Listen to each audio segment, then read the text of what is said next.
আমরা সবাই কিন্তু মরণশীল। যে কোনো একদিন হুট করে হয়তো পৃথিবী থেকে বিদায় নেব।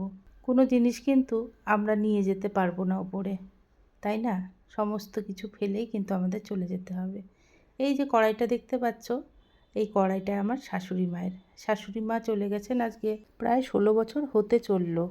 এই সেপ্টেম্বরে 16 বছর হয়ে যাবে। তো শাশুড়ি মায়ের জিনিসগুলো রয়ে গেছে। আমার নিজেরও কিছু ছিল সংসারের, আর বেশিরভাগটাই শাশুড়ি মায়ের। কিছু জিনিস নষ্ট হয়েছে, কিছু জিনিস কিন্তু এখনও ভালো আছে। এই যে আমার হাতের খুন্তিটা দেখছেন, এটাও কিন্তু শাশুড়ি মায়ের। আর এই কড়াইটা ওপরে রাখা ছিল। সেদিন ওপরে বস্তাগুলো খুলে কোনো একটা জিনিস খুঁজছিলাম, খুঁজতে গিয়ে হঠাৎ এই কড়াইটা দেখতে পেলাম। আমি এই কড়াইটার কথা একদম ভুলে গেছিলাম। যাই হোক, দেখে খুব ভালো লাগলো এবং সাথে সাথে সেটা বের করে রাখলাম। কড়াইটা পেয়ে না পুরোনো দিনের সব কথাগুলো বারবার করে মনে আসছিল। এমনিও মনে পড়ে, তবুও সেদিন যেন বেশি করে মনে পড়ছিল।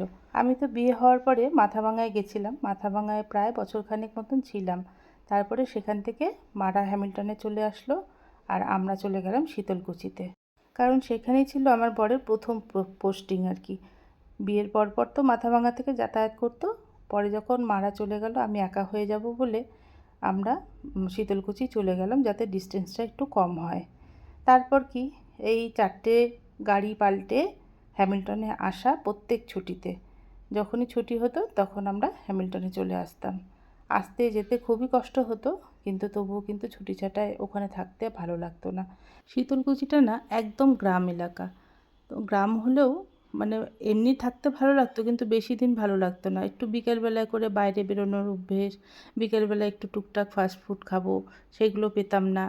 তারপরে ঘুরতে যাওয়ার কোনো জায়গা নেই, জিনিসপত্র যে কিনবো সেরকম ভালো দোকান নেই। কিছু একটা হলেই মাথাভাঙায় আসতে হতো। সবসময় তো আসা সম্ভব হতো না। তো সেই জন্য ওই ছুটি ছাটা একটু পেলেই আমরা হ্যামিল্টনে চলে আসতাম, যতই কষ্ট হোক। মাকে দেখতাম সকাল থেকেই বাসি কাজটা ছেড়ে নিয়েই তোড়জোড় শুরু হয়ে যেত রান্নাবান্না করার। বড় একটা হাঁড়ি ছিল, আর আমরা তো ছিলামও অনেকজন। দেওর, যা, তারপরে দাদাও আসতো মাঝে মাঝে। তখনও দাদার বিয়ে হয়নি। আর আমরা দুজন, শ্বশুর শাশুড়ি সবাই মিলে বেশ অনেকজন। তাই বড় কড়াই, বড় হাঁড়ি, এগুলোতেই রান্নাবান্না হতো। আর সেই বড় হাঁড়িতে ভাত বসিয়ে দিতেন সকালবেলায়। কারণ সকালবেলায় তখন সবারই ভাত খাওয়ার একটা অভ্যেস হয়ে গেছিলো। যেহেতু এও স্কুলে যেত সকালবেলায় ভাত খেয়ে, আমার আর অন্য কিছু করা হতো না। আমিও সকালবেলায় ভাতই খেয়ে নিতাম এদের সাথে। তো যাই হোক, সেই সব কথা মনে পড়ছে। মাটির উনুন ছিল, মাটির উনুনেই মা ভাত বসাতো। আর আমরা দুই জায়ে মাকে ঘিরে বসে থাকতাম। কখনো মা আমাদেরকে এটা সেটা বলতো, যে কখনো সবজিটা কেটে দে, বা এই চালটা ধুয়ে নিয়ে এসে দে।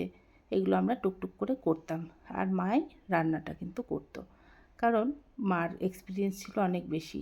এই কড়াইতে এক কড়াই ঝোল দিয়ে রান্না করতো মাছের ঝোল। 2 বেলা আরামসে আমাদের সবার হয়ে যেত। আর সেই মাছের ঝোলের স্বাদ কি বলবো, আহা অপূর্ব। প্রতিদিন মশলা বেটে রান্না করতো। আর এই যে রান্নাটা আজকে লাউ দিয়ে, ট্যাংরা মাছ দিয়ে, এটাও কিন্তু মায়ের কাছেই শেখা। ওই যে পাশে বসে থাকতাম, পাশে বসে থেকে থেকে শেখা। এখন না মাঝে মাঝে এই কথাটা খুব মনে পড়ে। এই যে একা একা যে সংসার, স্বামী স্ত্রী বাচ্চা কাচ্চা নিয়ে যে সংসার, একদিকে হয়তো ভালো যে কারোর কোনো অধীনে থাকবে না, নিজের ইচ্ছে মতন চালানো যায়। কিন্তু অসুবিধাটা কিন্তু অনেক বেশি। বিশেষ করে বাচ্চা কাচ্চারা মা বাবা ছাড়াও ঠাকুমা, দাদু, দিদা, ঠাকুরদা, এদেরকে পেলে কিন্তু এদের গ্রোয়িংটা ভালো হয়। এদের সহচর্যে বেশ ভালোভাবেই বেড়ে ওঠে। আর আমরাও কোথাও গেলে পরে বা অসুস্থ হলে পরে নিশ্চিন্তে থাকতে পারি যে কেউ রয়েছে ওদেরকে দেখার মতন।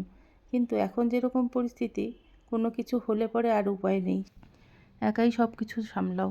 শরীর খারাপ হোক কিংবা মন খারাপ হোক, দুদণ্ড যে শাশুড়ির সাথে বসে গল্প করব, সেই উপায় আর নেই।